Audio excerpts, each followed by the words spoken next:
Welcome to Maker Conversations. I'm your host, Tiff Marchand from NIGHTCARVER Designs, and today on the show is Peter from Ptrees Workshop. Peter is a 3D printer, a woodworker, and just a really genuinely nice dude.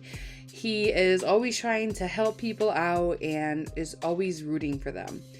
I have a special guest host, Lee from Regal Street Woodworks. Lee is, if you've ever seen his Friday videos, Lee's a talented woodworker, but also, a magician when it comes to having fun and recording some fun Friday videos. So check out Lee, check out Peter, and enjoy the show.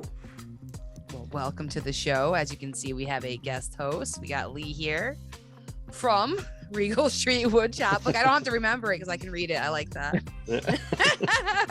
Line.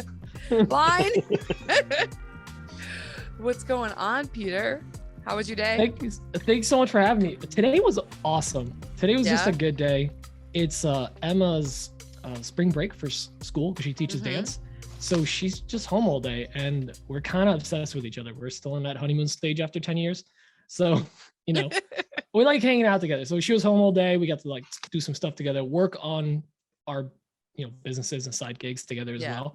And then both took a nap, which was amazing. Oh, you got a nap too? We got a nap in, That's the perfect day. Yes. How about you? How was your day? How was your weekend? Both of you guys.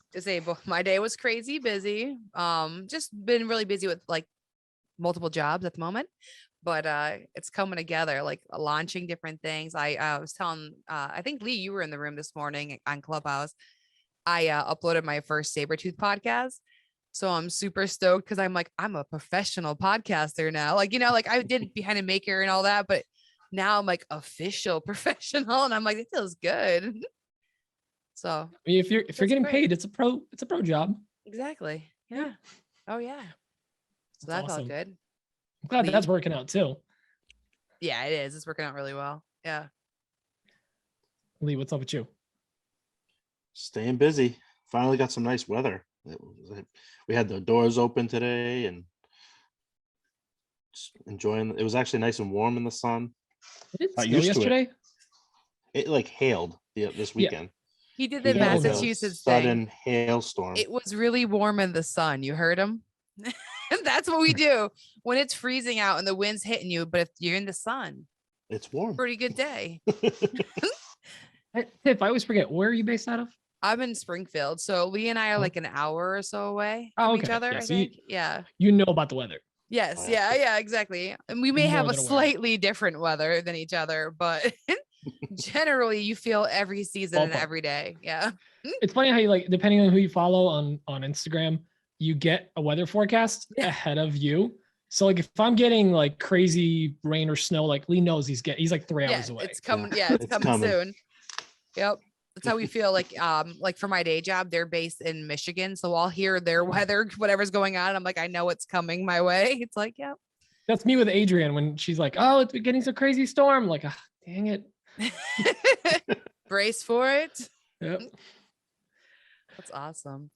Well, we did a little bit of stalking on you to see when you first started, but I'm assuming you must have been tinkering a little bit before this. We went down to 2016. Yeah. So I've been in some kind of making of some kind. I've always been into tools and fixing stuff up since I was a kid. My parents always brought me up with, I coming from Poland, literally grew up during while communism was wrapping up. So the whole mindset was pretty much you fix it because you're not going to get it or you can't afford it. So, you fix, don't buy. That was always my mentality. So I learned how to take stuff apart, break it and fix it. That's actually how I got into IT too, breaking computers and stuff. But, I was always handy. I like tools. My dad was always trying to teach me how to use tools properly. And I started working construction in the summers and, I showed up at a job site with a nice shiny tool belt and a bag, and they had me digging ditches and tarring roofs. It was the worst. And you were ready to do some actual construction work, not just be the grunt. I just dug ditches and tarred roofs and did the two in the worst seasons possible.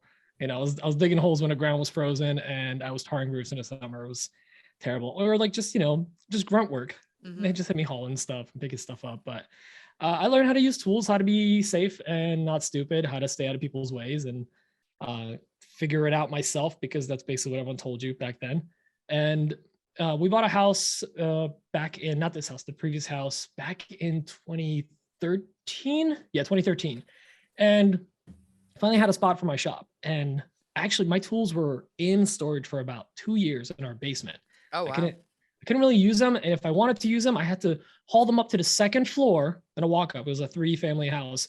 Second floor, move them to the porch, do all the cutting stuff there, and then bring it back down to the basement when I was finished with the project. No. It was a nightmare. And it was one of those, like, any miter saw is super heavy. Yeah. So that's a pain in the butt. And were you then I renting had like a condo at the time or something? It was just like a 3-family house. So we had the entire second floor. Okay. And I had the contractor DeWalt saw for like ever. And before that, I had a kind of a shop, but it was in my ex's parents' garage. We're working out of that. It doesn't work anymore. Yeah.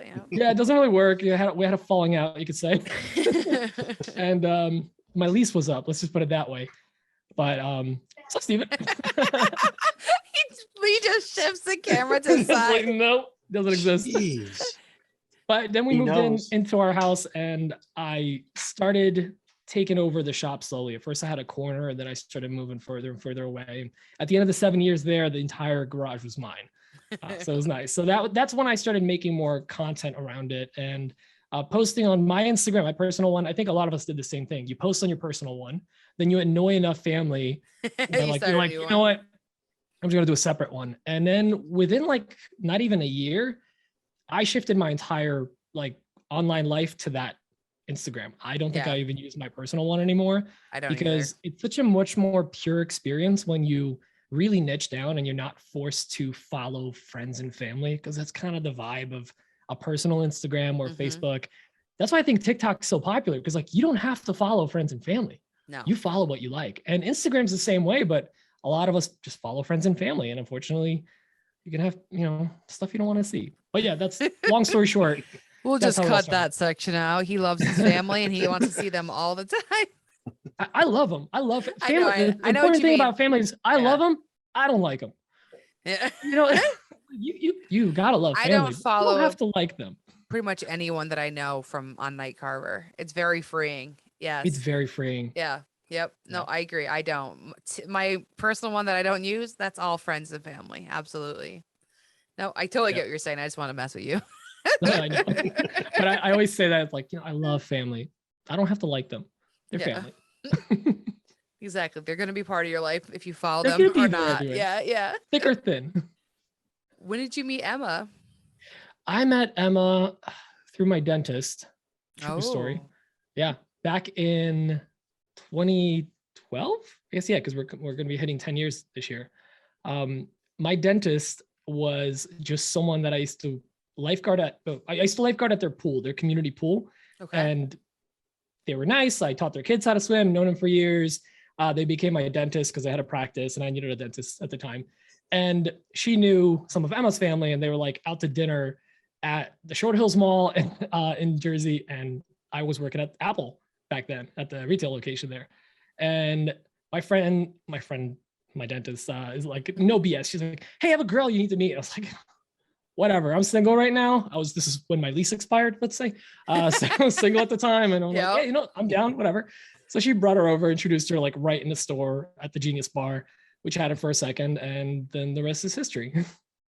I mean, how could you not fall in love with her? She's adorable. Of course. Ironically, she'll kill me for telling the story. Like the first 6 months, I was basically trying to get out of the relationship because I was like, no, I'm a single, cool, independent guy now. Like, I just finally got freed. I'm not going to get locked down. And so we've just bought a house.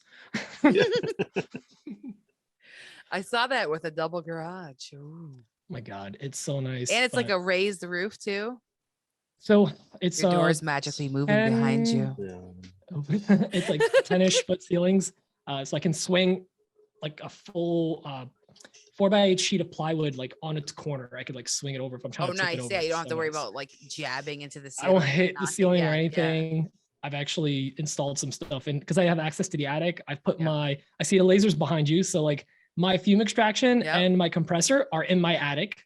Gotcha. So I don't hear them like at all. It's just like hum that's sound. nice. Yeah. So nice. I haven't since hooked did this that. up at all yet. I was just telling Lee he should come over and hang out and hook up my laser with me. Yes. I'm like, it'd That's be how you nice to get have a stuff done. buddy. That's 100% how you get stuff done. I mean, look at Yep. Daniel Dunlap. He just got the spindle installed, and it was fine. What it took is someone in the community was being like, "Hey, I'll help you out," and they came over, Yeah, helped him out. yeah. You just need someone to like motivate you to do it. Yeah, You know, exactly. I had it easy because Mike and Dan flew out to me for Maker Camp. That's Oh, actually yeah. when we all met Yeah, the first yep. time. So when they were out here, so we just wired mine up, and it was great. So sometimes you Yeah. need that little nudge of community. Exactly. Yeah. I'm like, I know I can do it. It's just so much more fun if someone's with me. Yeah, it's less fun. That's Yeah. the thing. It's boring. And you got to That's shoot what's your so own great content about while this you do it. community. Yeah. You can just reach out and you got 5 people willing to help. I mean, Lee helped me with all my electrical. I had to bribe him with a place to stay and some good food, and that was Well, it. that's what he said. And then I offered to He cook a nice delivered. meal. That's when my Yeah, pitch came in. He's a big fan of ribs, so you know, like, yeah. Oh, my Well, husband you want him loves to come over? ribs. Yeah. there you go. See, now I know. So you've always been techie then. Like if you worked at Apple and everything too. So like that's just Yeah, really been so- part of your life. I worked at Apple. I worked in like PC IT of some kind, or always supported people since I was like 13, 14 years old. Mhm. So I've just always been in it. I mean, I'm sitting in front of 4 screens right now and like a full like light setup, cameras, everything. Like I'm a nerdy guy. I've always liked techie things. That's why I like tools too, because there's so many cool features to tools and figuring out different ways to use them and whatnot. So just, you know, made sense, especially with 3D printing, lasers, CNC, all that. Like it's combining the two things that I love into one. Yeah. So How I many was do going you to say a have? lot of the Yeah. things you do are half techie and half tool. exactly. The Yeah, I love. CNC and the 3D I printing. love my employees. You know, I just have to direct them, and then they just work on their own. It's the best. No vacation days, no nothing. They're You constantly got some running more too, on the I way? bet. What was that? Oh, You sorry. got Yeah. more on the way?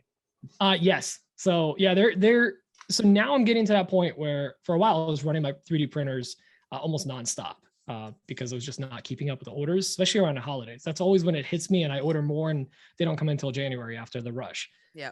Now I have enough to where like I can print a bunch for like 3-4 days and then take like a week off from printing, Oh, and that's occasionally nice. just like fulfill some stuff that I don't have in stock. But now I'm getting, so I have 4 printers. I just bought a 5th one. That's an Ender. It's a different model. All my printers are Prusas, which are from the Czech Republic. And I actually just ordered 3 more. So 2 more of the Mark IIIs and a mini. And I still have my Prusa XL on order that was released last year, but it won't be available till like the summer. So this thing's going to be a wow. monster, and they're super Jeez. expensive. So I'm going to go this year. I will probably have 9 to 10 printers by the end of the year. That's fantastic. Just But you kind have of the need bonkers. for it though, right? You're doing I well do, with yeah. Etsy and stuff. So like right now with the 4 printers I have, I could sustain. I could absolutely sustain, Mhm. but I can't grow. And I'm also, I'm tied at the hip to that print shop. Like I have to Yep. be down there constantly swapping stuff out, getting stuff shipped out. Having more machines is buying time back to me, and it's all paid for by the machine. The printers literally paid for most of my, for all the 3D printers, most of my woodworking equipment. It's been nice because I accidentally pivoted my business from woodworking to making, you know, it Yeah. was a happy little accident. You never know what's going to take off. So Mm-hmm. I'm very happy with it. That's something I really want. I want to get into more small scale manufacturing stuff because it's good money, and you can, you know, batch out a lot of stuff, but also make cool stuff and solve problems. You know, building furniture and things like that is awesome. I love building furniture. I haven't had as much time or like kind of desire to build it lately, but you know, I love solving problems and selling solutions to people because that just, you can make so many people happy with that for not a lot of money. It's a very low cost of entry for smiles. That's the way I look at it. That's fantastic. What's the best problem you solved so far, you think? I don't know. It's hard to say. I mean, I'd say the battery and tool holders, it's not even a new concept, but like I sold so many of them. Yeah. There are thousands of them out there at this point. Awesome, and dude. you know, That's awesome. I've helped people organize their shops in some way. That makes me happy. That makes me feel very good about what I do because I have a problem about like, I can't print junk. Like you can print very cool, fun stuff like toys, figurines, whatever on printers. I just have trouble printing stuff that I'll go like, oh, that's awesome. And then it just sits there and I never touch it. Collect dust. Yep. Yeah, it's super cool and I love it. But I'm a visual person. I could just see it and like, wow, that's awesome. I don't need to make it. What I love making is stuff that's going to like solve a problem for me or make something I'm going to use all the time or whatever. Like that just makes my day. So knowing that I can help organize people's shops a little bit. And we're all guilty of this. We're all guilty of like having disorganized shops or not having a place to like, drills, drivers, whatever, I still haven't built like a proper charging station, ironically. So I just put up my battery holders and threw that up there and like, okay, cool. Like this actually solves a problem. Yeah. Even though I want to go above and beyond, for now, it's great. Yeah. So I just organized, thank goodness. Because I was that person. If you need help, let me know. I know, right? I got you. But like I had drills everywhere and things like everywhere. Like my supplies there's some in that basket. Oh, I know I put that over here. And so now it's all on the wall and I'm like elated, like honestly. I've been watching you like get everything set up. It's so nice because when you don't have to throw as much out because you have it organized and you can keep it for when you need it. People say like, oh, you got to throw out junk you don't need. Like, no, you might need this, especially if you're a maker or an artist. Right. You're gonna need it. You're gonna find it. I saved a ton of stuff. I only got rid of things that like were gross by now. I've saved it for too long and it is no longer of value.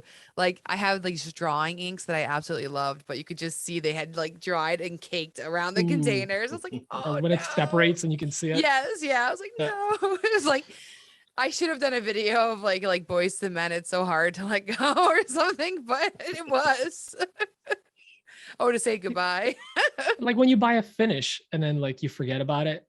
Yes. And then you find it like a year later, like, oh, there goes the other 7/8 of this giant can of polyurethane. Cool. You do the shake. You buy another one and then you go to put it away and there's a full one. That's gone bad. I just did that with the gallon of glue. Like, oh, that's because I went to put it on a shelf. I'm like, oh, there's no room. Where would I put overflow glue? Oh, down here. Dang it, Bobby. Yep. Guilty again of things that we do as makers. Not have a proper supply list written down or something. It'll come in handy eventually. Yeah, it will. I need clear cabinet doors. So I can actually see what's in them. Don't get dusty. And then you can actually see what's in there too. It's not that good of a thing. I want to see, but I don't want to see. Yeah. The nice thing about that though is like if you're successful in a craft you do, a hobby you have, you're probably fortunate enough to make some money with it and be okay. You're not actually drowning. And there's hobbies that people just like dump money into and don't get anything back, which is also fine. But like all of us make money with our hobbies. So like when we overbuy supplies or anything, a lot of times when we have somebody over, we're like, oh, you know what? Yeah, you got to try this finish. You know what? Keep it. I haven't used it in a while. You're going to use it. You're going to use it now. I wouldn't for a couple of months. It's going to go bad. Go for it. So it's a nice way to like just pass it along to the community. I do it all the time. I sold my CNC and when they came to pick it up, I gave them everything plus a few bits to try and a little bit of this. Like was giving them like bits I had used before. Just I'm like, hey, there's still life to them. There's still life to them. I'm like, give them a second home. Yeah, well, because you want someone to be able to like take that machine home and throw carve on it right away. And like you can't just go into the store and get some of these tools that we use. You have to special order them. So. Yeah. When Lee knows, because I paid him for the electrical work with my CNC. Yeah. See, it's perfect. Like now I have a home. Yeah. And a lesson. Yeah. But like Lee is killing it now on a CNC. He's doing great. So getting there. But you are. I mean, you're way above where you were a couple months ago. Oh, absolutely. To give that machine a second home and one of my peers the knowledge that they need to make something awesome. And like him and Danielle are way more creative than I am. Emma's very creative. I'm not. I think in straight lines and right corners or right, whatever, angles. No, it makes sense. You're into organizing. We were mentioning, Lee actually pointed out when we were stalking earlier that you kind of came out and one of the first couple of posts, it was about organizing your shop. Like it's been something that's been with you for a very long time. You guys were real deep. Oh my. Oh, you were hot gluing the screw that was in the drawer to the face of the drawer. No, genius. I still use those drawers, but they're in my print shop now. But I still like will occasionally in a box find a screw with a dap of glue on it with one flat side. And I was like, oh man, this brings me back. That was my display screw. That was my display screw. The chosen one, or the bent one, or the stripped one. Right. So you're finding more passion right now with the 3D printing, you think, because of the whole solving problem thing, or? I am. And, this is a very weird topic for me because I'm trying to find a way to do less. And I have a lot of, perhaps you guys can help me with this, but I have a lot of difficulty with describing or defining what I'm trying to do because I'm trying to make it not sound like I'm lazy, but I basically trying to do the same amount of output or make the same amount of money or whatever with doing the same amount or less of work. It's not a laziness thing. I will, if I have it's an efficiency thing. I have 18 hours in a day to fill, I will fill them. Yeah. But I want to be more efficient. And I think I like 3D printing and all that because it's printing money in a way, it's printing money, just like a CNC or laser, same thing. You're printing, cutting money with very minimal input from you, or usually very minimal input. Sometimes just a little bit of cleanup, sometimes a little bit of assembly. Yeah. But like with 3D printing, especially, a lot of these things I print and they're ready for packaging. So that's awesome. Yeah. it allows me to do the same amount of income, if not more. It's constantly growing. Thank goodness. Knock on wood. Hopefully it'll stay that way. And it's allowing me to step away from doing commission jobs to try to pay basically subsidize my hobby and all the other stuff we want to do and all the cool projects we want to do, and being able to buy cool supplies to mess around with. And it's allowing me to just like now have fun. So now we're actually like trying to do fun projects and like planning out some stuff for the summer where like Emma's going to be available a lot more. She's, as you guys know, always been very involved in my shop. She's always in the background, always next to me. She's not woodworking or 3D printing. It's Peter and Emma. Yeah. I always wanted that to be exactly. And she's a huge part. She was at Workbench Con, Maker Camp, all those. And she loves it too, because the people in the community are awesome. So everyone just gets along. So I'm leaning more towards the 3D printing and laser stuff. And I'm actually trying to incorporate that more into my content. And I'm seeing very stagnant growth right now. And I think it's because I'm pivoting. And it's I'm in not the so much same woodworking. freaking boat as you right now. Yeah. I mean, It's look at my hard. pivot. I was carving and painting every week. And now I'm like, I'm DIYing a room right now. I'm doing work. Cause I am in a transition period of life. So it is a weird phase. It's hard to be also not rewarded for the work you put in. If you're putting in the same amount of work, or now that we've gotten better at the craft of being content creators, to grow even less per post or whatever, it hurts. It does. It really hurts. I've been at 20. I think I went to 24K or whatever, back in August. And I'm at 25 or something, whatever. It's basically I've grown 1,000 in 6 months. That's embarrassing. I've had months where I've grown 1,000.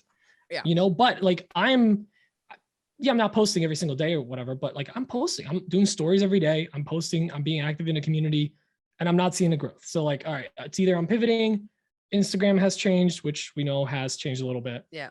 Or just my content's not that good, which whatever. Maybe it's just not good for the audience that I already have. So it's a little tough right now. We're trying to keep pushing through it, and I am trying to get a little more loosey-goosey with what? No, this is what I do. I do 3D printing and this and that and tech and IT. I say too, though, it's also the weather is getting nicer, so people are off their phones more. We have to think about that too, because that's an outer force that is something that we can't predict.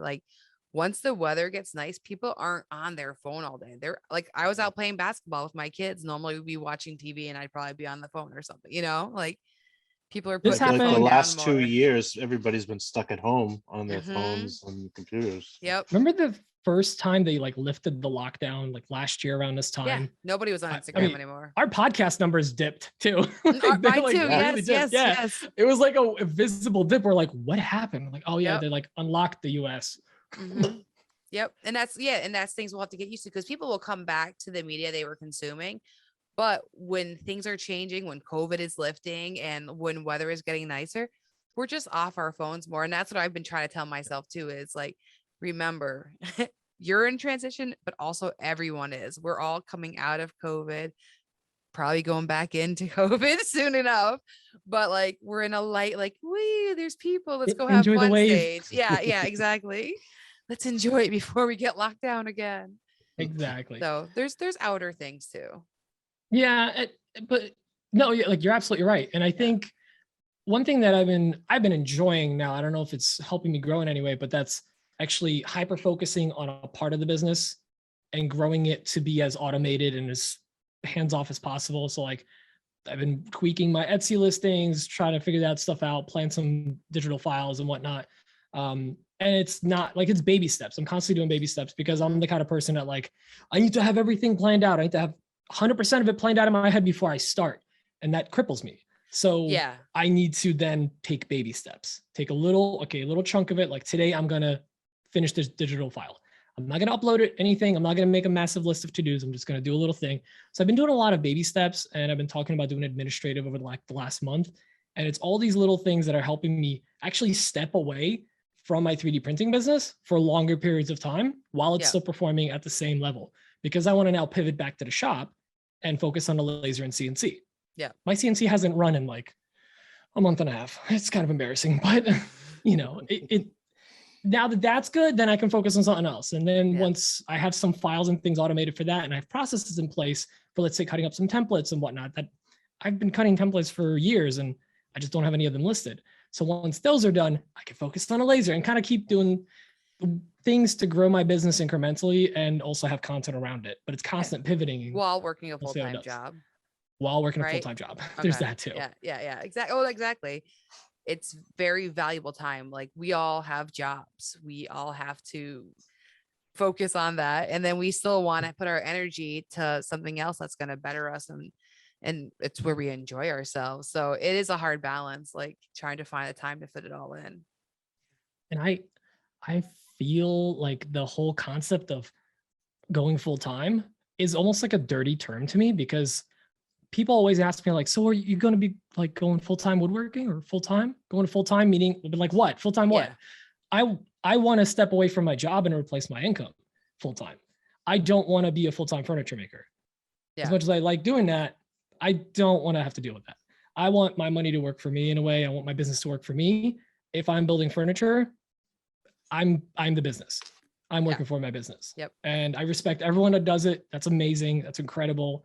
I look up to a lot of those people, but like, I'm trying to pivot in a different way. I want to spend more time with cool people like you guys, being able to create content, hang out, encourage people, get encouraged, find mentors, be a mentor, all that, as opposed to be stuck in my shop all day.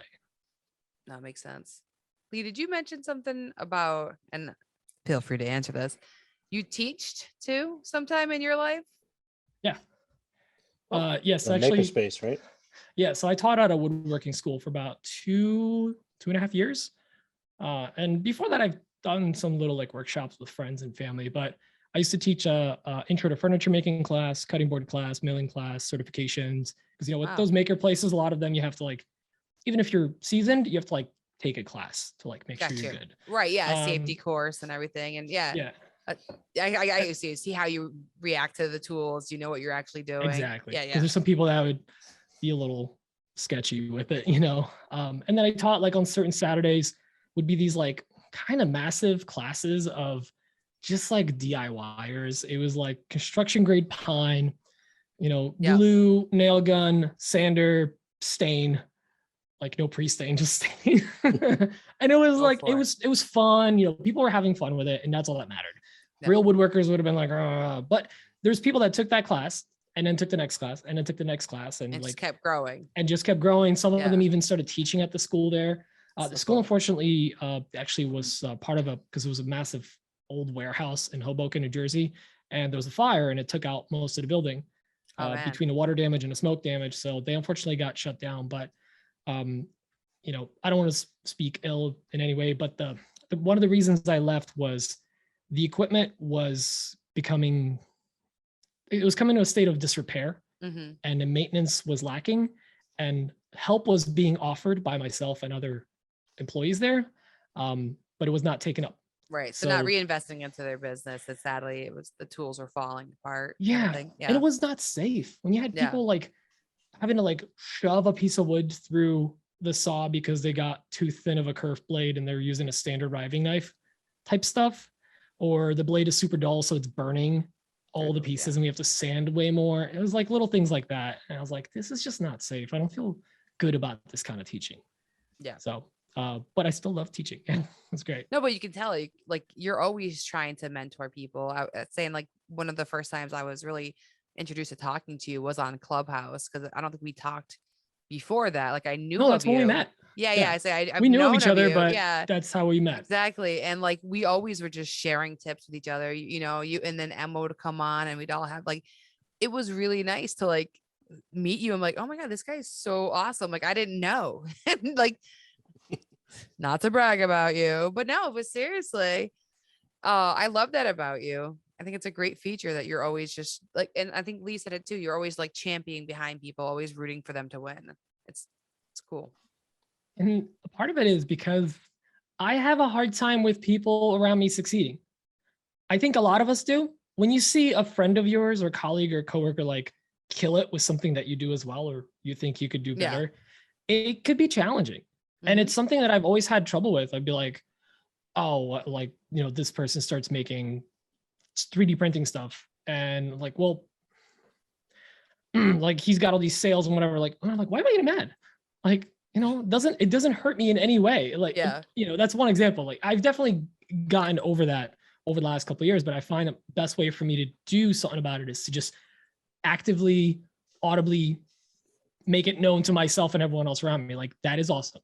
Like I just saw an Etsy class yesterday to people that some of them sell the exact same stuff I sell. Yeah. And like I was telling them like, yes, do that, do this. You're not going to take food away from my family or whatever. I'm not going to starve because you're selling this item. Right. It's fine. I hope you sell so much that you have to rethink your whole life and grow your business. That's the goal, So I have to act. And again, it's not like I'm just like always like jealous of people, but it's just like good for me. It's like a little exercise I do. Like I celebrate the little things around me. When I see someone do good or do well, or somebody's post blow up, my first reaction now is like, F yeah, like heck yeah, this is awesome. Instead of being like, oh, man, what are my posts? Because like, why are you going to be down in the dumps over someone else's success? You're either celebrating with them or you're getting left behind. Might as well champion them, might as well help them out, might as well motivate them. And sometimes people just need a nudge, like, to come over and help you organize a wall of stuff or hook up a laser. We'll get Lee over here, don't worry. Or some ribs. Yeah. We'll pay with food. And smiles. Don't forget the smiles. You mentioned Carlina and Pat earlier. Like we had them over. We invited them.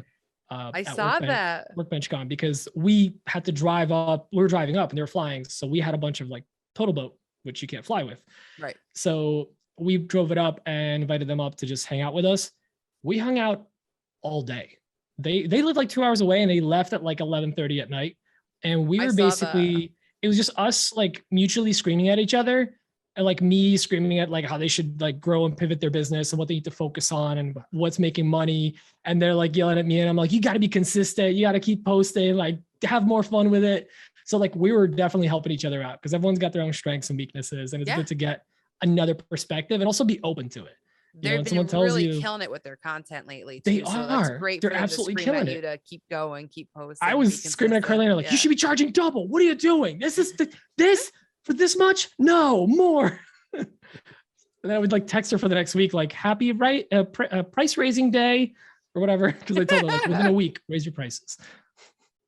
I love that. That's so great. They when they were on, like I had them on the show and stuff, and he was essentially yelling at her that she needs to pull out her phone more because she doesn't record enough of what they do. So I thought it was cute too because they were doing the same thing. Because we were asked like, what is the one thing that bothers you about the other person? Ooh, that's a loaded question. It is, but it was interesting because it was like because she doesn't film what she does enough. He's like, I love what she does. She doesn't film it enough. That was cute. Yeah, for me, it's I try to film everything and then I forget to edit it. I'll go through my phone sometimes to like find an old photo and I go like, oh my God, I shot like 30 photos and a bunch of video for this one thing I never posted. So Or yeah, consistency. we're posting about it enough. That's another hard thing. And sometimes you feel like you're posting too much. Like I have a dust Mhm. collector in my shop right now. I'm super excited, but I feel like I'm just posting that for the last 3 days. But and then I'm like, yeah, screw it. I'm gonna have fun with it. I was talking to Lee about that before we came on. I said it reminds me of like Darth helmet. Like I'm just thinking, I was like, you need some little logos on there and stuff because it's just so badass. Like it's just giant, intimidating looking thing. Like Everyone keeps saying it's like the Darth Vader or something. yeah, oh yeah, it Or a spaceship for the It's cat. such a tactical looking machine. It yes. is. Yeah. But it functions so well. Like I did so much research, and color was like a pro in it, the color and the look and whatnot. Mhm. But just like everything is so packed, like compacted in there. Mhm. There isn't like two separate things that are completely separate. And most dust collectors, you'll have this like wide base with the 2 bags or whatever, and then the hose comes out the front or the side, however you look at it. Mhm. It's like so inconvenient.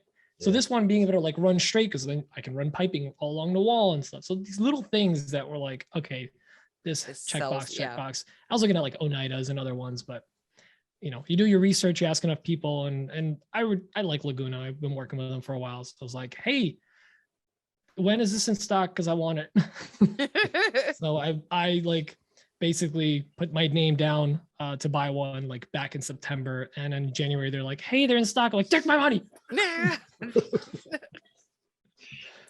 That's cool though. And yeah, I did the same thing when I was buying this laser. I asked everybody, so what's the pros and cons of your machine? Yeah. How's the customer service? I was like that annoying person for like 2 months straight. I think I talked about it on Clubhouse every day. You need to pull the community, because you're Yeah. also not always going to get honest answers. If you Yeah. ask me, I will give you very honest answers off stories. In stories, Yeah. I have a rule of I will say nothing but nice things or nothing at all. And I tell this to brands when I work with them. I say, like, Yeah. just so you know, I will take your product. If it's doesn't work for me, I just will not say anything. Yeah. You will not hear a single story, and I'll be happy to send it back to you. Just send me posted, whatever. Like, I'll send it back to you, but if someone asks me like, hey, what do you think of this or this? I tell them straight up, whether it's, Yeah. Laguna, Winfinity, whatever, any of the stuff that I've gotten for free or paid full price or whatever. I'll give you the honest pros and cons, Mhm. but I have a fairly positive outlook on stuff. Like, I don't see little things being off as like a deal breaker. Some people will lose their mind over like a little thing being wrong. Like, always have to doing this or doing that. I'm like, well, that's kind of the quirk of the machine. It vibrates a lot. It's like, that's part of the thing. You have to tighten screws, whatever. Yeah. I'm just thinking of my ex car with that. I'm like, That's one, like, with the Shapeoko, having to like Yep. occasionally tighten the belts and whatnot. Like, but it's just Mhm. maintenance. The same thing with Yeah. like getting the Prusas versus like the Ender, the 3D printers. The Enders, I just bought one for $100. My Prusas were $750 as a kit, meaning they just shipped me screws and rails and you everything. gotta I have to assemble assemble everything everything again. yourself. Okay. Yeah, so it's like it's 10 times the cost, because fully assembled is 1,000. Like 10 times the cost, you're getting 10 times the value. I do zero maintenance on those things. Oh, that's cool. It's basically a saw stop of printers. Yeah. That's the way I look at it. Or I've Festool. heard the name. Yeah. It's so funny because I was telling Lee the same thing. Is like as we were getting higher up your page, I'm like, oh, the fancy tools are making their way in. You'd see the And- progression. Yes. That's The something that growth. some of my, I guess, newer followers don't really know is I used to restore tools, a lot of tools. Like Oh, all of really? my tools initially were either ones I bought, like, the True Blue Ryobi old school ones. That Yeah, was my first That's like still my miter saw. jigsaw, man. Yeah, I had the full like, the homeowner special kit where it comes like Mhm. with like 6 of the things, and one of them's a flashlight, because I don't know why, with an actual bulb, not even LEDs. Good old school stuff, Yeah. So I started with that and my DeWalt table saw, the little contractor table saw, and every other tool that I got after that, every dust collector, circular saws, my track saw was secondhand, my first one, my joiner, everything. All these tools were bought, most of them completely brown and orange from the rust. Mhm. Some wouldn't even start up. In most cases, I wanted to at least have the motor turn over. And all of those tools are now in our community here locally. And I know where all of them are because I sold them back to the people I know.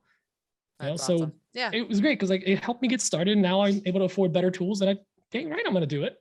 That's how all mine are. I got them at like Marketplace and stuff like that. Yes. You know, I even Yeah, got a couple free because I told them my story of what I was doing, and they're like, "Just take it." I'm like, "Thank you." I've had people throw stuff in before, Yeah. and it's so nice. You know, a Yeah. lot of times I would go in and I'd get lucky a couple times, and somebody was like, someone passed away or they're moving on from the hobby, and they're like selling everything, and I'd be like, this much for everything. They'd be like, yeah, well, go ahead. You know, Yeah. oh, awesome, cool. You're doing Like, them a favor. Exactly. The guy that I bought my Powermatic table saw from, the PM2000, it's like the big cabinet saw that, like, I mean, it's kind of like the Cadillac of cars, as they call it. Yeah. You know, for a while before saw stopped. I got it for $600 because the guy was just moving to Virginia and he couldn't bring it. His back was bad and he just didn't want to deal with it. Inconvenience. Yeah. You basically gave him money to take a problem off his I hands. helped him to take that, and I bought a bunch of the lumber he had there. So I got a bunch of cherry and Nice. stuff for like chump change. And he's like, hey, you're helping me out. You're getting all this stuff out of my house. I'm like, awesome. I put in 220 in my old shop just for that saw. And that was the beginning of the end. Worth it. Yeah. Yeah. Because now you can have bigger things. Yes. Now I have 220 everywhere. I'm super happy about it. Oh, that's right. Because is that what you did, Lee, when you went over? Yeah. Yeah. Lee hooked it up, and he taught me a lot about, I know a little bit of electrical. I've done electrical before, but he taught me all the stuff that I really needed to know, all the safety stuff, all the how to save time and whatnot. And like now I have to probably have to add a 220 outlet for that, the dust collector when I convert it to, because it's 110 right now, converting it to 220. And I know exactly what to do because I got Lee, he's helped me out. That's awesome. Appreciate you. We help each other out. That's what we do. Yeah. Yeah, exactly. It's funny. I like hit up Danielle all the time, Lee's wife. Like I'll just call her instead of Lee because I know Lee's probably doing something, whatever. I'll just call you Danielle and just I'll walk in the something. house. She'll be like, Pete says hi. I'm like, oh, what's calling you? Like yelling at her about Etsy or asking her a question about some like vinyl that I need she's to so use. funny. She's great. She's such a riot. Yeah. Having them over was just such a blast. Love it. You guys get around, Lee. Yeah. We made some awesome friends in the community. I love it. I mean, that's the best part about this community. Like 20 years ago, meeting somebody on the internet was creepy. Now I know.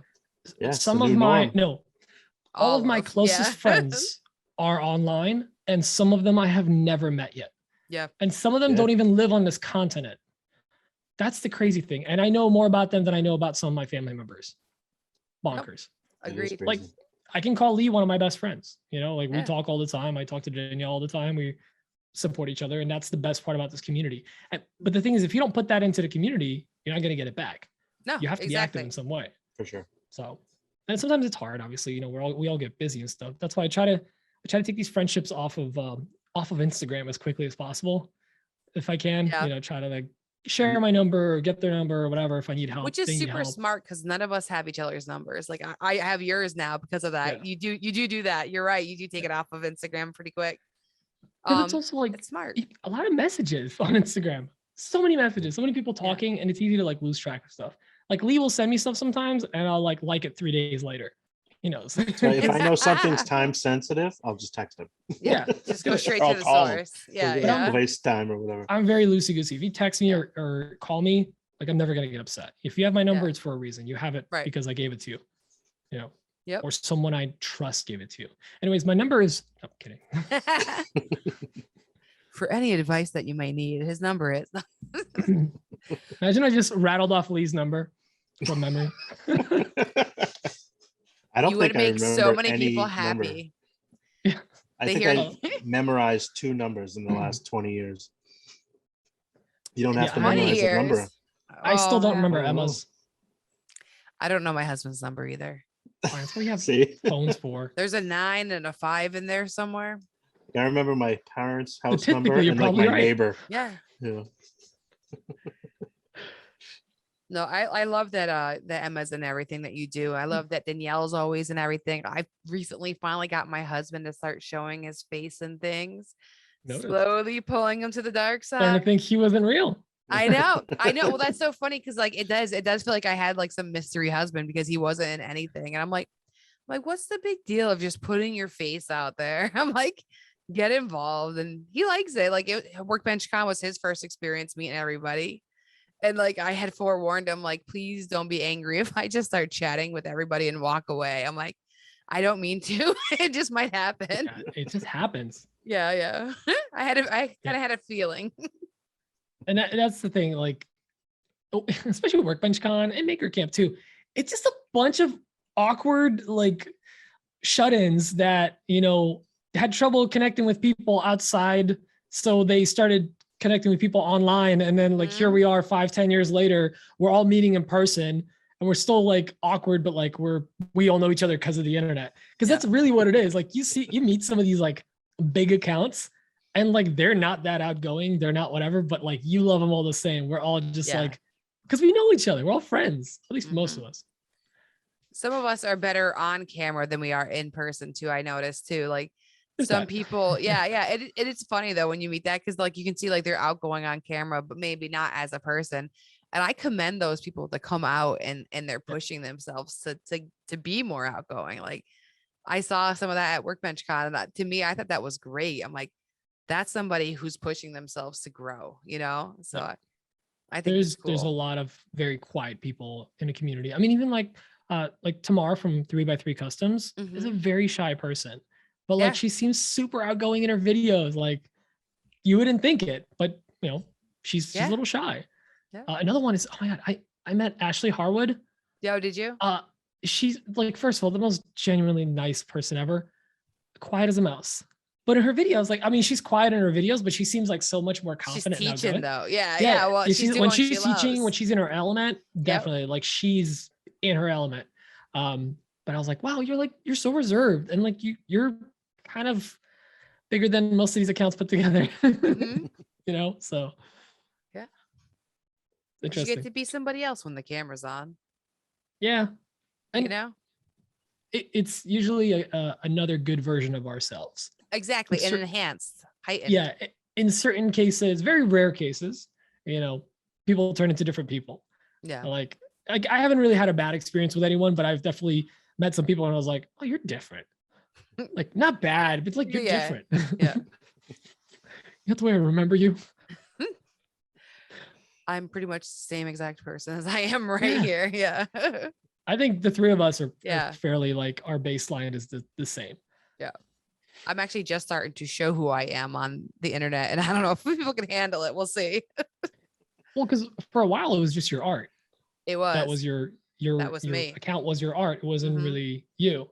But I always say like online, the social media part of it, you're the product. Yeah. You're making the stuff, you're behind it or whatever. Like you showing it off is way better than, now granted, not to see anyone that just posts their finished products or whatever, but like you guys are all beautiful. Show your faces. No, it's true. Even like my painting videos, they used to like wow people, but then I just got so used to seeing it. Like it's still like, oh wow, that's cool, but like they stop performing too. It's interesting how like it was working for you and then oh no, you have to pivot. Like Instagram makes you stretch and push yourself, because if you're just doing the same thing over and over again, you're not going to go anywhere. I mean, some people do, but there's TikTok's a plateau. definitely causing that.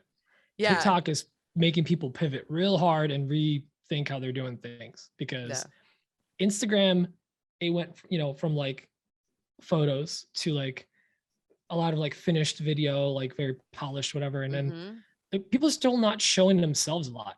First time I was really like made aware of it is when we had Sarah Listy on our podcast, and I like looked at her page, like prepping beforehand, like stalking, just like you guys did with me. And every single photo or video, she's front and center.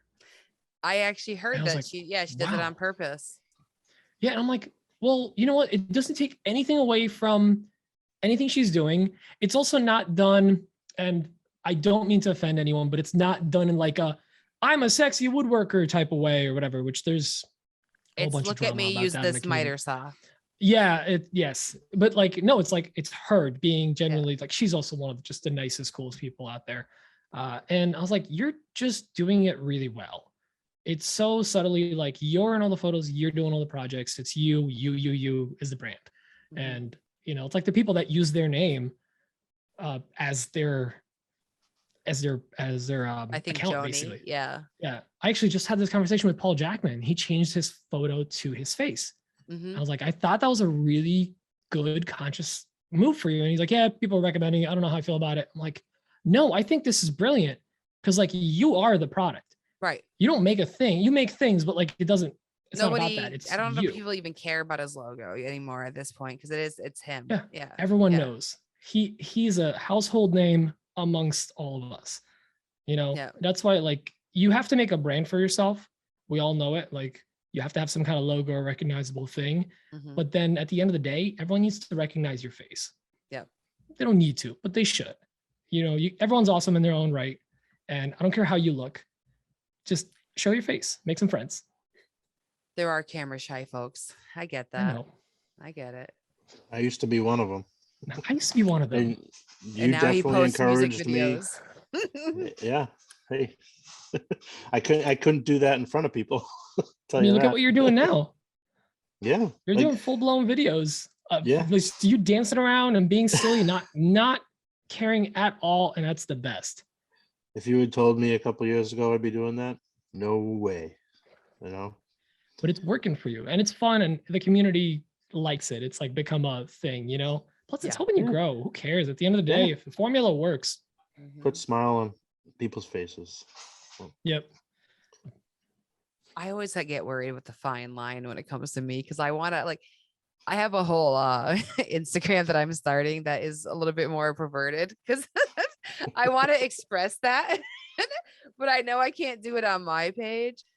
But it's gonna be so much fun. Like Lee's already dubbed over one of my videos. I put it on TikTok because again, you can be who you want to be on TikTok. That's the thing. I think my caption at the top of TikTok still says like, this is where all the fun stuff goes. Cause I was for a while I still do. I put stories and I make them TikToks. I put them up Yeah. there because that's what stories on Instagram is where I'm silly. And now Yep. TikTok has stories and I just have no time for that. Oh. But I feel like I that's in agree. like Oh my 6 months gosh. is going to be like, oh, well, I should have started back then. It's so important now. Like, Yeah. I don't bet you're right, but I won't do it either right now because of the same thing. Yeah. Maybe I should push myself. That's my goal for the week. But like, I don't have time for it. I don't have time to do Instagram stories. Let alone TikTok. that is my jam. I love doing Instagram stories too. I know, Oh. me too. It's so like, because it's an easy way for me to share my day and have a fun time and do quick one-liners and involve Emma and show off the cat now.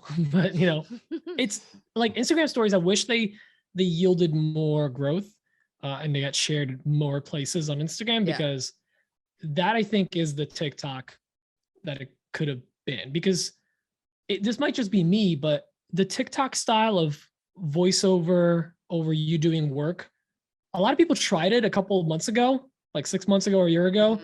people were trying to do the voiceover or whatever. And it was a lot of cringe. I'm not trying to be mean, but like it just didn't work on Instagram. It was weird.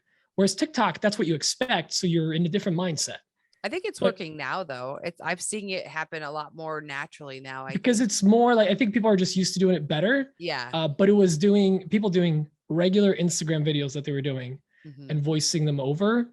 And maybe it wasn't done as well. I don't know. I was just like, I tried it. I saw some people do it and I was like, this is weird. It's not the place for that, but okay. You and then must now- spend maybe quite now a that I'm familiar while with on TikTok. TikTok. Yeah, you must Yeah. be for your pleasure. You're on TikTok scrolling, right? You're not on Instagram as much. Doom Yeah, scrolling on TikTok. yeah. I see. But like It's my, alright. I don't know about you guys. My TikTok is like, all it is other Etsy shop owners, motivational speakers. For some reason, a lot of like investing and like homeowners stuff or like flipping homes and whatnot, or investing in homes, rental property type stuff.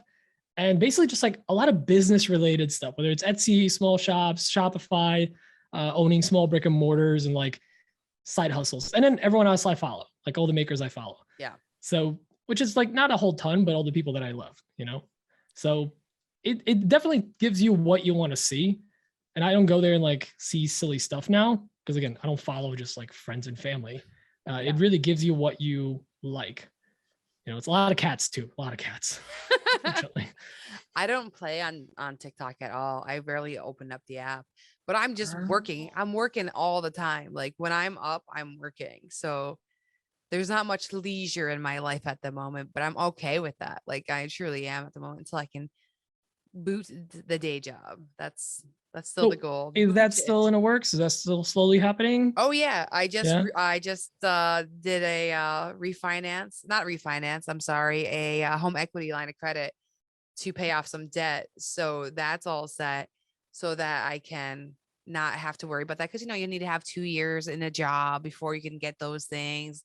So like the things that I had to get done before I could quit are slowly getting into place. I'm like moving Awesome. one step at a time. I've got 2 other sources of income coming in right now. So like I have that coming in. I'm working my way towards making a brand new product line. So it's like I keep inching my way closer to it, because my day job doesn't give me any satisfaction besides it being very flexible. That's the only benefit that it gives me. Otherwise, I'm literally miserable making ads for companies that don't have anything to do with. I don't care about pizza and fried chicken. Like I care about makers and trying to motivate people and support those who are trying to do big things. Like that's the cool part about working at like Workbench Con in Haven, is I get to promote other people now and get their voice out there where other people might not have shown it, like, the way that I can present them. So it's a cool twist. I'm excited. That's awesome.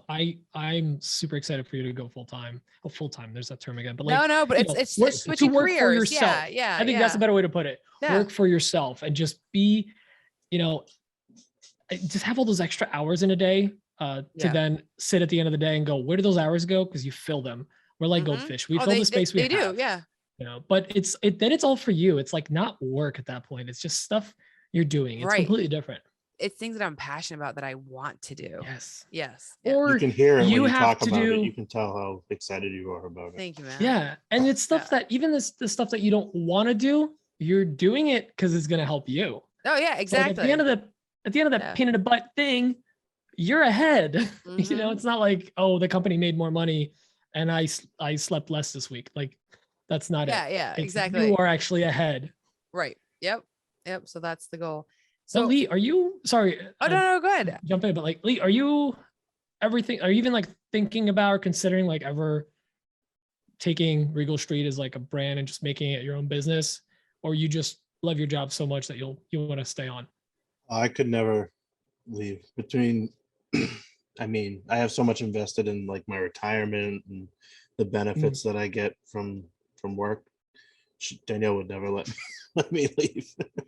But it's like a good job that you enjoy though, right? Like, yeah, I love my job. There's no I like reason to going leave to with work those and- situations. Yeah. Great people. I'm in that and situation right now. I'm in a great Yeah, spot. exactly. Why would you The leave? company I work for is awesome. But I worry that if I was doing this stuff full time, I would like it less. I wouldn't, it would become more stressful. And now it's a hobby. It's fun. I enjoy it. But if it ever became like something I had to do, I had to get something done in a certain amount of time, I worry that I would lose interest in it.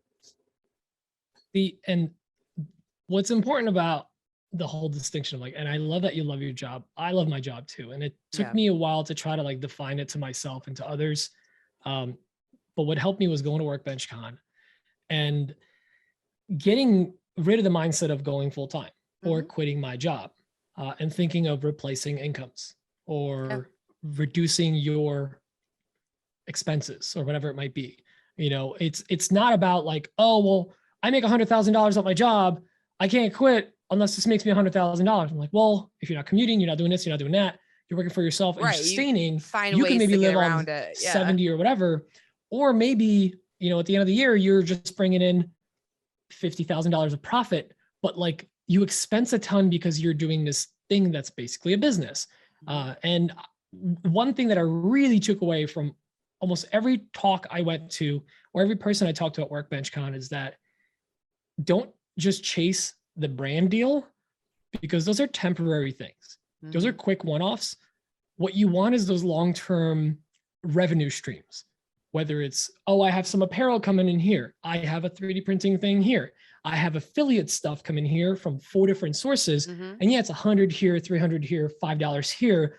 But at the end of that month, that's $1,000, whatever. So Yeah. like all these revenue streams adding up, and maybe you're doing side gigs, and maybe you build a table in a month. And before you know it, you're bringing in 7-10K a month, and your partner can retire, or not retire, but like work with you. Now suddenly they're part of working for you or with you.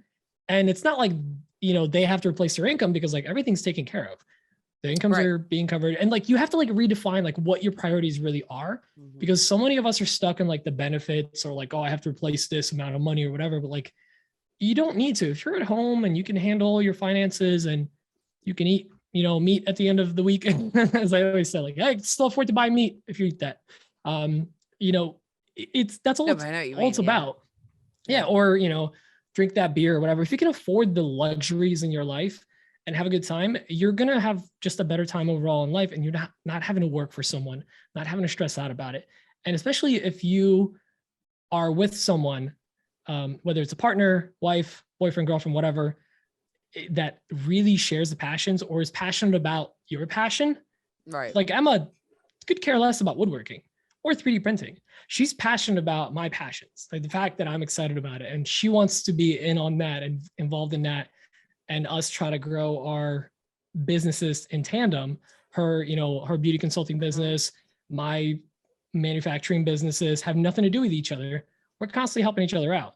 And I think that's what a lot of people have to think about when they're thinking about going full time. Or you don't have to be a full-time content creator. Content Right. creation is like a part of it. Mm-hmm. So that's the end of my little like No, but quit your like job rant. that's what I'm transitioning. I'm transitioning. That's the thing. And my hands are everywhere. I have affiliates here, and I'm over there. Yes. I'm diversified. Do you want to? I know our interview time is kind of all over because it's 9:00. But would you like to have fun and maybe interview Lee with me for 5-10 minutes and Absolutely. harass him? I live for Oh, this. boy. No, and I have all night. He was not free. prepared for this, by the way. I'm not Good. prepared. That's the So I best. thought it would be This a is lot a of fun to surprise. do a little bit of a switch. So Peter, I'll let you go first. What would you like to know about Lee that you don't know?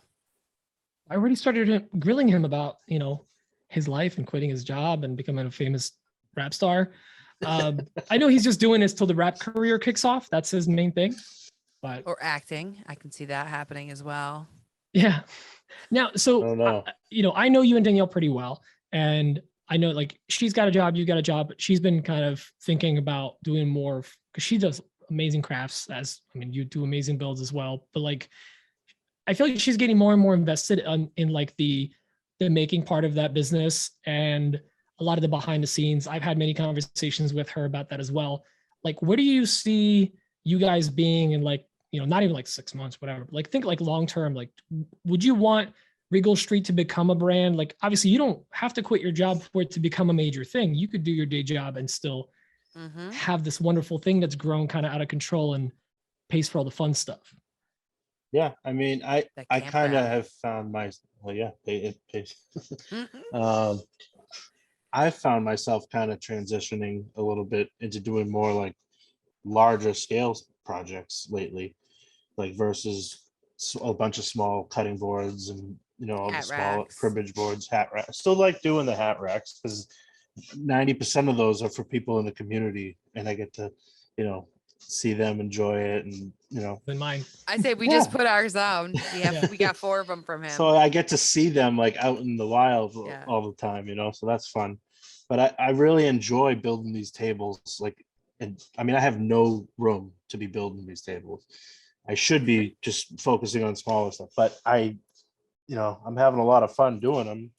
And as far as Danielle, I mean, she always has to have something she's focusing on, like whether it's when we first moved to town, she was part of the homecoming committee and they welcomed new people into Oh my the God, I town. could totally see that. Yes. And then she got on the LuLaRoe train for a little while. She was involved in like that, consumed her life for a little bit, and now she's just starting to let the whole maker she's getting vibe. creative there. She's letting Yeah. that creative come out, and she's she's getting into the painting and the laser, and we just did a camping sign for somebody with the CNC and the laser and the paint, like so it's combining everything into one.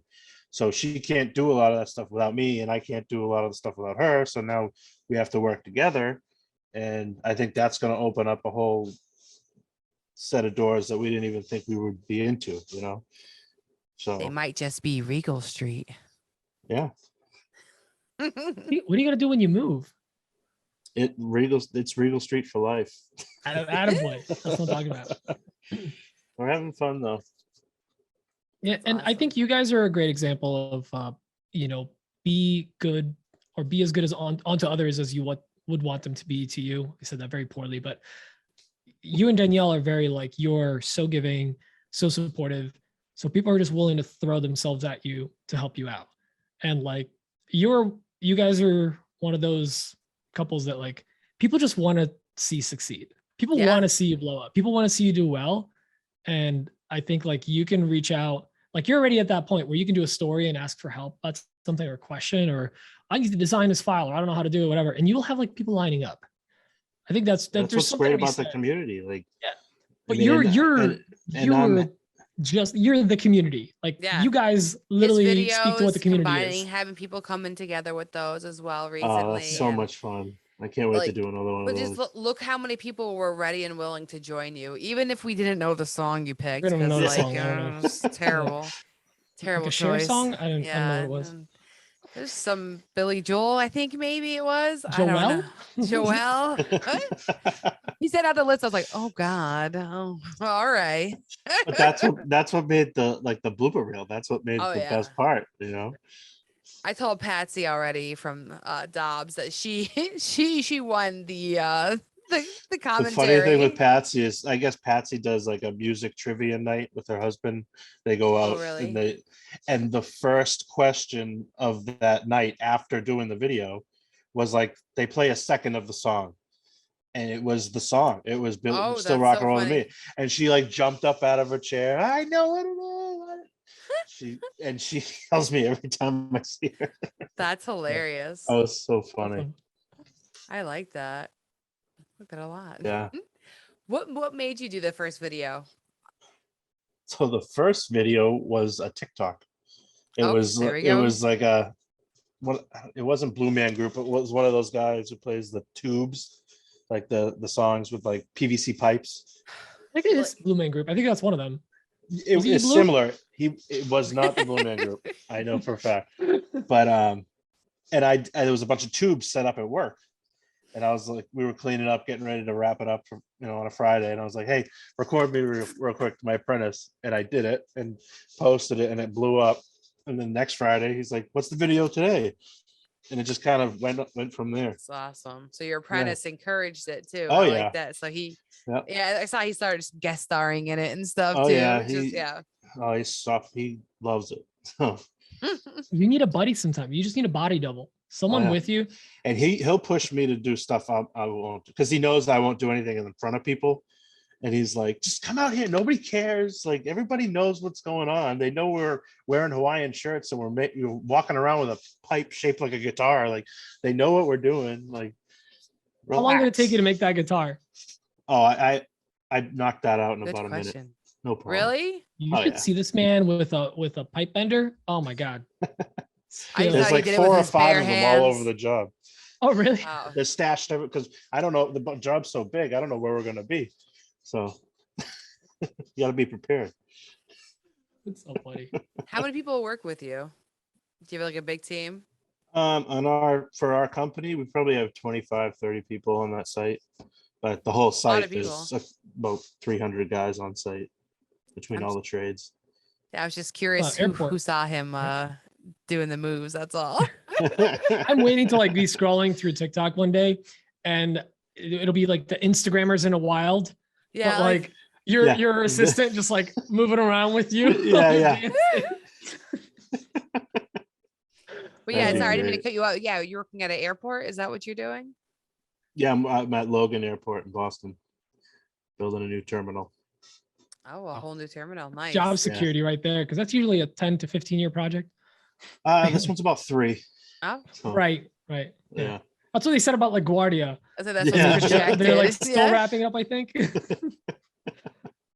So if it's not on time, we know who to yell at. He was Yeah. busy making a video. Yeah. mean, it the was at first- lunchtime. It was The lunchtime. first I know quote you is do. just a suggestion. Yeah, they can't touch you. It's lunchtime. That's it. That's lunchtime. That's what you My do. That's your.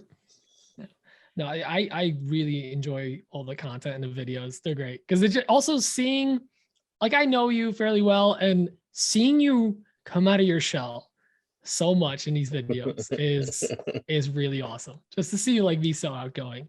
Because I am a pretty shy person. Like, and when I'm alone or with one or two people and there's a camera, you can do whatever you want. You can edit it. You can, have fun with it. And if you don't, it's just fun.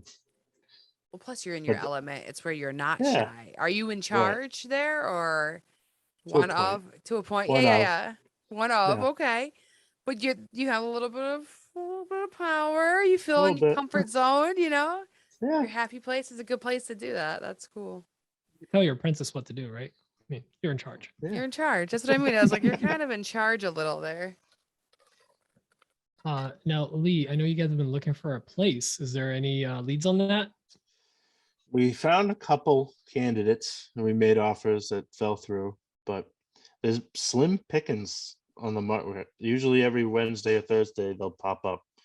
And Danielle wants to stay in the area we are because Steven, my son's schooling is all set up and he's all settled in. She doesn't want to remove him from that. She's worked very hard to get him where he is. And but that being said, we don't need to move. If something comes along, great, the market will treat us well in our current place. So it only makes sense financially to do it now. Yeah. If we can, upgrade the size of our house and the shop, more importantly. I was gonna ask what was the big move, like reason for the big move. Oh, Is yeah, like, definitely. Shop. Yeah. Even So- keeps getting bigger every year. Yeah. Need Need more a big space. garage. Yeah. So are you looking for a place with a shop or with a garage that's Either bigger? a shop or a 2-car minimum, at least a 2-car Nice. garage. But we're being patient. It's frustrating. You know how it is. I mean, you just went through it. So it's a battle. But Over a year of looking, that was fun. yeah, I mean, we're only a few months into really looking, Mhm. But It took me almost 2 years when I bought this house because I was looking for a very low price range of like Yeah, it's tough. 150 and that's it or under. So yeah, it took a long time. yeah, I got a foreclosure though for 149 on the land with Very nice. water. there you go. I did And it. It just took a And Well, long you're on time. the market is water? I have insane right I have now. an acre out to a pond, so I get to watch That's nature all awesome. day. Yeah, That's Oh, awesome. that's Yeah. amazing. yeah, yep. It took 2 years to find it, but I got it. Hey, it'll pay off. We were in a bit of a rush. Like when we actually started looking, in like January. Yeah, We finally found it in March after like seeing like dozens of houses in 3 months. It was crazy. Mhm. Oh, I But Lee, you're can't. gonna Yeah, find something, But- man. You guys were patient and you found the perfect house. That place is awesome.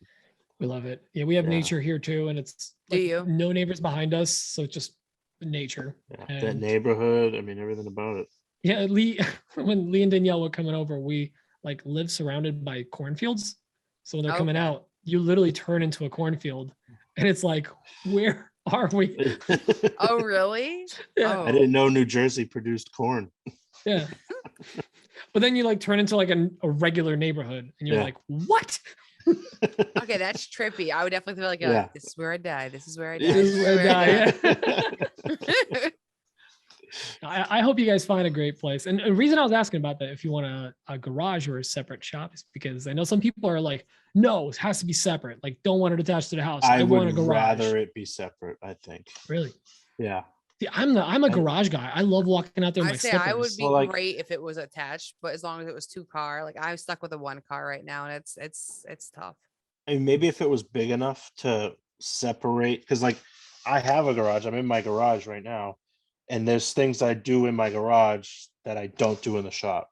Like this is kind of like the clean area almost, where we'd have the laser and I finish in here, and we have the CNC in here. It makes a little bit of dust, but out there I can, you know how a shop nuts. gets. Yeah. And I don't want to drag it into the house because I started in here before I built that shop, and the dust that would get tracked in and the dust that just finds its way into every nook and cranny, what drives her nuts because she's a clean freak, I can relate. Our old place, the The same way. garage and our bedroom were about 6 feet apart.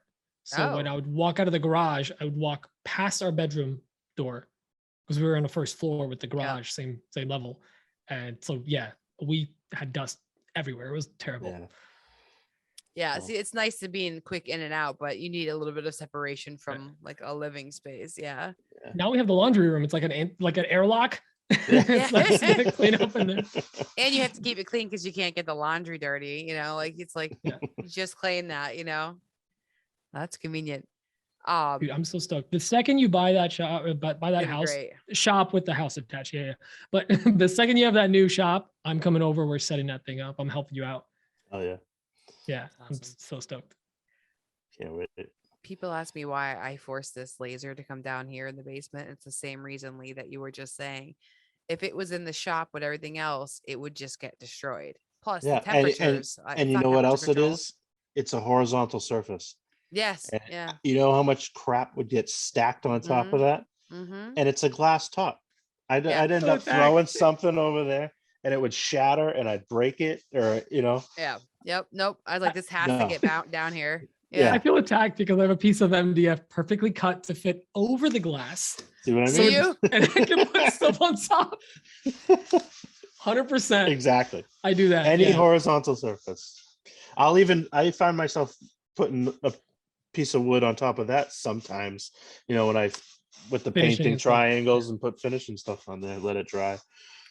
But there's no dust in here, so I can finish in here a little bit. That's Yeah. kind of nice. Yeah, Yeah. that is nice. I know. I took this whole room apart and I went to my husband the other day. I go, oh shit, this was my staining room. I was like, I don't want to stain anything in here now. I'm like, I gotta think of another spot. I'm like, it's too pretty in here now. Yeah. Well, unless you consider it like the stinky room where like Yeah. you laser stuff, because you always have some residue smell. Yeah. The staining, everything Yeah. finishing, that's a smelly room. You put a Yeah. HEPA filter in or something. Yeah, exactly. It's gonna have to be Yeah. enhanced. Yeah. If we're doing anything, we open the garage door and I open the back door. We get a nice Right. cross breeze going. Because Oh, nice. You have a back door as well? Yeah, it goes out to our screened-in porch. Oh, that's awesome. So for a while, I was spraying the cornhole boards and stuff out on the porch, and I totally just poly everywhere. I was gonna say you coated everything. Oh, with it, didn't you? everything. Yeah. The cushions on the couch. Oh, I got Mm. chewed out for that one big time. See, I had get to buy called everything. weird for this, but I cannot spray or like spray paint or poly or whatever over my floors in the shop. I worked way too damn hard to put Oh, those yeah. epoxy floors in. Oh, you I am okay, not yeah. ruining them. Yeah. No, Yeah. I'm obsessed with those floors. Like it was one of the best things I did. I am not ruining Yeah, these things. I don't blame you at all. I I kind of see love that people, I like, just have drip cement on mine. glue. Yeah. A brand new sealed driveway would have spray paint marks on it before the new floor would. I just go my grass. It gets cut every week. I don't care. Just there you go. spray paint on the grass. Who Yeah. cares?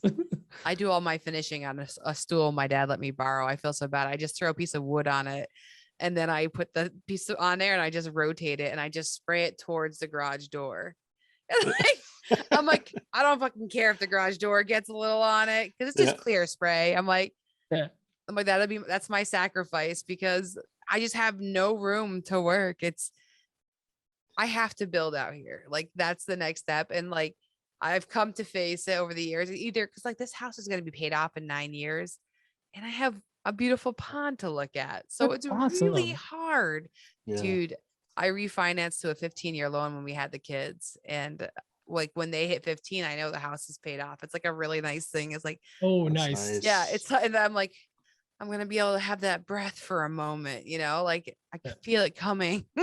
Oh, we can't wait. We're ready Yeah. to that's one of the reasons we're doing all this, because like we originally like Ptrees Workshop was kind of like an outlet for me because like we were on a super tight budget. We're trying to get Yeah. out of severe debt, like, Yep, same here. yeah. college, cars, credit cards, all that stuff. It was like over $100,000. And like, we finally paid everything off this January. And it was literally like, I both don't feel anything, but also I don't feel anything. Yeah. There's no weight.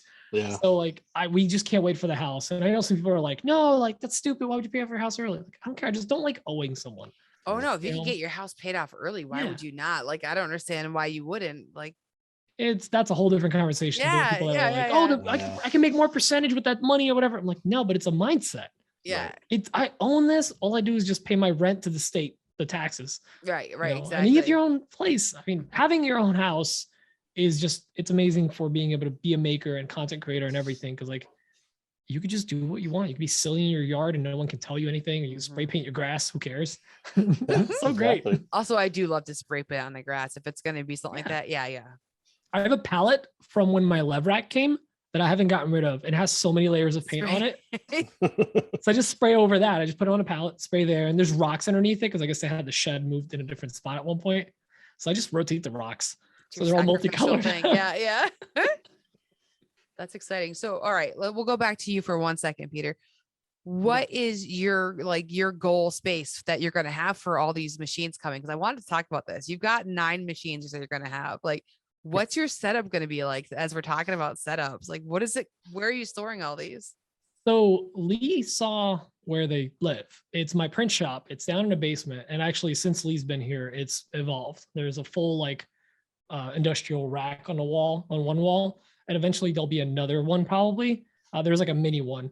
And all of them are going to be on there. They're going to be on that one wall, just you have all the space kind of like ready. Okay. I have this space laid out. It's a fairly small room. I want to say the room is about like 12 by 10 maybe. So it's not massive, but that is our shipping area. Emma does a lot of shipping for her Mary Kay business. So I do a lot of shipping for mine.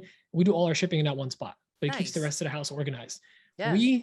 Our living room at our old place was shipping and receiving, 3D print shop, recording studios, and 2 offices, plural, because we're all both in the same space during pandemic and everything. And it was our living room too. So boxes everywhere. It was just a hot mess while we're then also packing to move. So wow, I feel a relief for you. Just from hearing that. I'm like, and wow. Keep in mind how organized Pete has to be.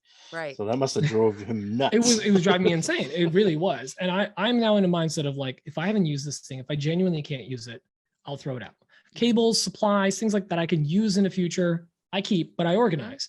But like random tchotchkes and whatever, like I toss it. I don't need it. My parents were there's a lot of stuff here. When they moved here, they sold their house, they moved here and they moved back to Poland now. Yeah. We had a lot of stuff in his house and I was losing it. And also this room was a bedroom. So I lost my office. I was in a print shop. So the printers would be running and I'd be working my day job and I'm on the phone like, yeah. No, you want to restart? I said, restart. Like look at the printers, they're all loud and stuff. They're like, where's this guy working? They have him in the machine room. Oh my God. Yeah, basically. So everything's going to go in the print shop, which is nice. Everything's kind of condensed into that space. We have thought about expanding that basement part because the whole footprint of the house is a basement as well. Oh, nice. So I could pop out that room. It was originally an office for the previous owner.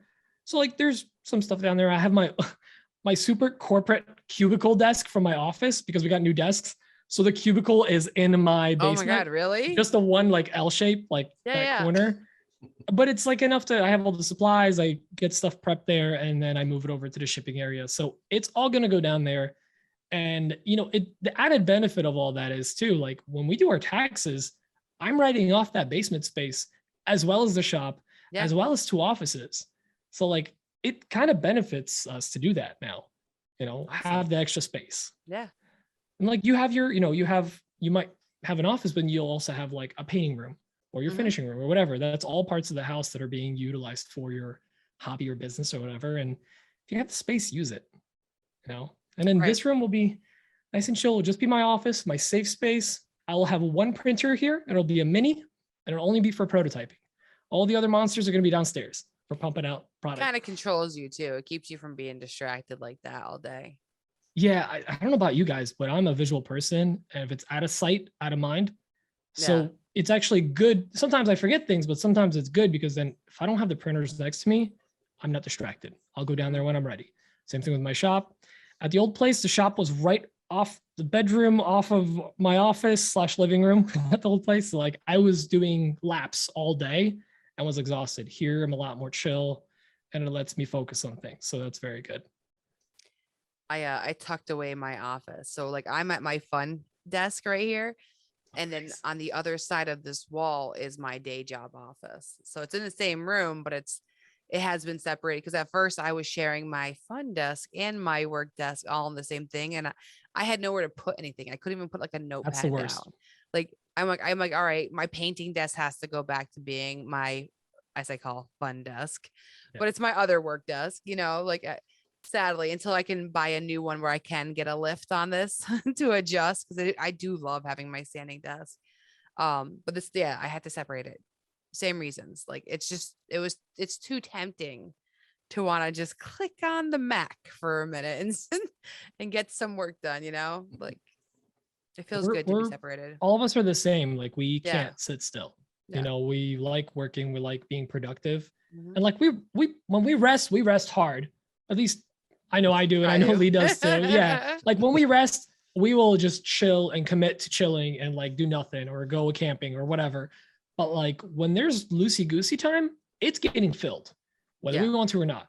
And sometimes that, that means that like I can't sleep. I'm packing. Last night I was packing orders till 2 a.m. Yeah, I saw your text so late. Like I saw this morning. Oh no, I don't hear him at night. I have my phone on silent at all times. But I saw this morning when I woke up, I was like, oh, he was up last night. And then like you said, good, like happy Monday on your post. Like I'm like, I've gotten up for work and Pete's still hasn't gone to bed yet. Yeah. We would message on IG and he's on a train for work and I'm like wrapping up my day. But that's the thing. Out of mind. See, it was the thing, like being at the old place, we shared the house. My folks were upstairs, we were downstairs. So that was the time I had to be alone. And now that I have all day to be alone just with Emma, like my time is shifting back. Because when the family moved here and my brother-in-law was staying with us for a little bit because of the storm that ruined his apartment, I had no space and no time for myself. So now I'm slowly shifting back. It's like my bedtime's getting earlier and earlier. Then the stoop ruins it every week. And then it resets.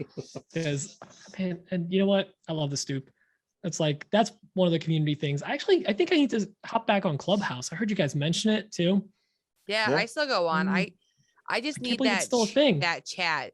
It's not like a lot of people don't go on anymore, but like sometimes you get that group back and you're like, oh, that's nice. Cause like, I just want to chill and talk. Some people want to talk about woodworking and stuff. And I'm like, I know we're makers. I'm like, but I just actually just want to sit here and chit chat for a bit while I'm working. The stoop is so nice. Yeah. Just BS. Yeah. I'm always working like when that's happening. Yeah. Well, you're always like painting and stuff. I see. Or like you'll point your camera for a sec. Yeah. What you're working on and go back. Yep. Because that's my free time. Like when the kids go to bed from 8 to 10 o'clock, I try to get stuff done. Limited pocket of time, but it works. Yeah. It's now 7. It's 7 to 10 now. Next time you guys do a Clubhouse, if there's enough of the regulars, the old school crew, give you a little text. Yeah, shoot me a text or just do the little tap invite. I think ping me. If not, text me. Like, hey, you gotta get in here. Man, we used to spend like days on there. Weeks. Yeah. But it was good. That's how a lot of us met and grew. We were almost forced into it was FOMO, like fear of missing out. Yes. So everyone was trying to be on there as much as possible. Oh my God, we were on there so much. Like now I go on for a little bit, but it was great. We liked each other that much. The rooms were open 24/7. There was always somebody in there. Yeah. It was good motivation too. That's what we needed. It was the stoop, but all day, and basically us screaming at each other to do better or ask the right questions or reach out to a brand or whatever. Yeah, teaching each other. Like I credit a lot of like where I am right now because of that. Because absolutely of that early coaching. Like it just has got me. Like I did a lot of listening to podcasts and things like that to educate myself, but that room took it off to a whole nother level. Like just the one-on-one too in a way. We talked at each other and it wasn't like broad advice. It was like, well, what are you doing? Okay, well, here's what I do and here's what you can apply. Or like, have you tried this? Or like this is how I do it. It was direct advice from peer to peer, and no one in there had follower numbers. Well, people cared. Did, but nobody cared. There was big accounts and small accounts. Everybody was mixed in. and like the larger accounts It who had the leveled the playing experience field. shared. Yeah, It did. They shared Yeah. everything. Yeah. I remember going in there and like Ben from Counter Rosa Creations would be like, "Oh, Pete's here. Like, we got like big time, whatever." Cause like at the time I was still like in 20s and I was like, no, this is not a thing. Like, this is not a thing. A lot of the people that were in there that were in the thousands are now in the tens of thousands. Oh yeah. You know, like look at Dave through 3D DIY Dave. He wasn't in there that often, but like he's like flew past me in a month because his videos are blowing up. You know, Lee's Luke. killing it. You're killing it. Like everyone's growing now. And like these numbers don't matter. They never did. Yeah. It's not like someone knew more because they had more followers. They just had more followers. And they might have more experience with how to deal with the big number of stress with brands or whatever. But like at the end of the day, we're all in this together. We're all about the same level. We're all just people. Might as well help each other out because that will come back to help you. It will.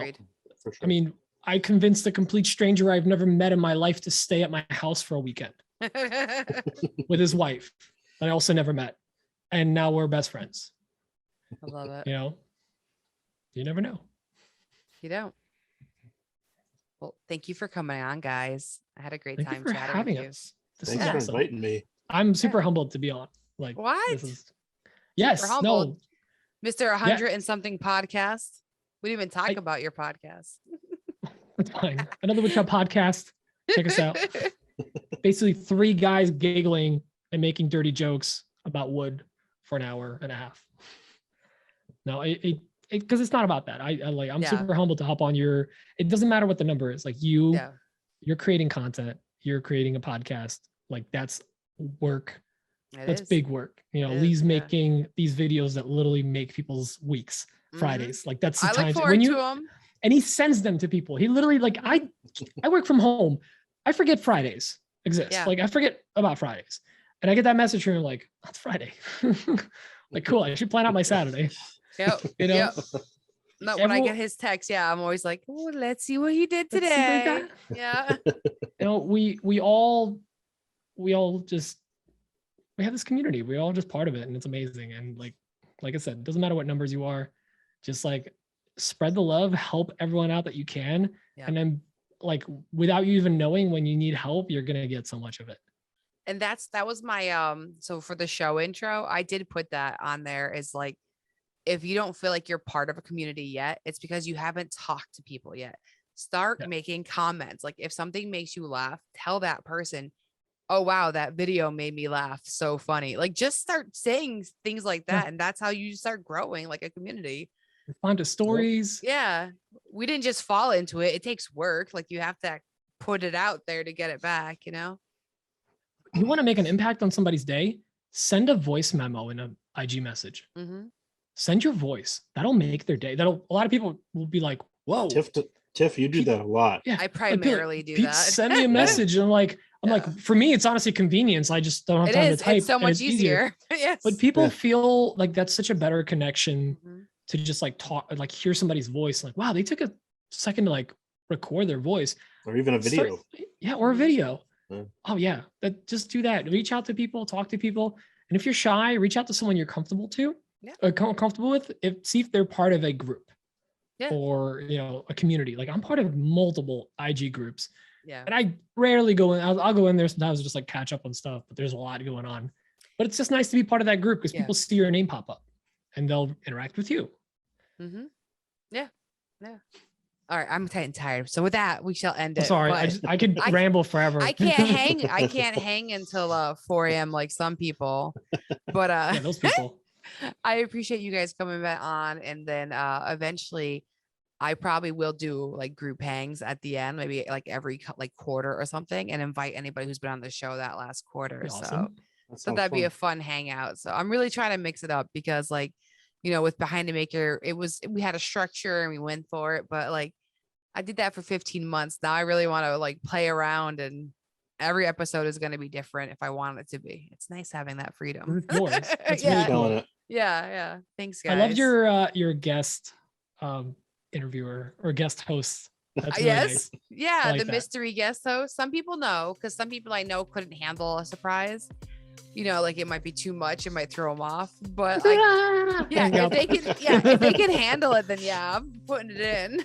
All right, thanks for listening. I hope you enjoyed getting to know Peter. Stick around for the after show if you're a Patreon. There is a 15-minute Patreon special with myself, Lee, as we're stalking Peter, and then Peter joins us at the end. So if you want more, head on over to the Patreon link and check that out. A few things that I have coming out right now. I just dropped episode 2 with Sadie from the Awesome Orange on the Carver Conversations podcast that I'm doing for Sabertooth. So if you love Sadie like I do, go check that out. It is on Sabertooth's YouTube as well as on Spotify, and it'll soon be on Apple, but it's taking its sweet time. So it's coming, and I apologize for those who only listen on Apple, but YouTube is available if you don't have Spotify. So go check that out, and thank you to the Patreons.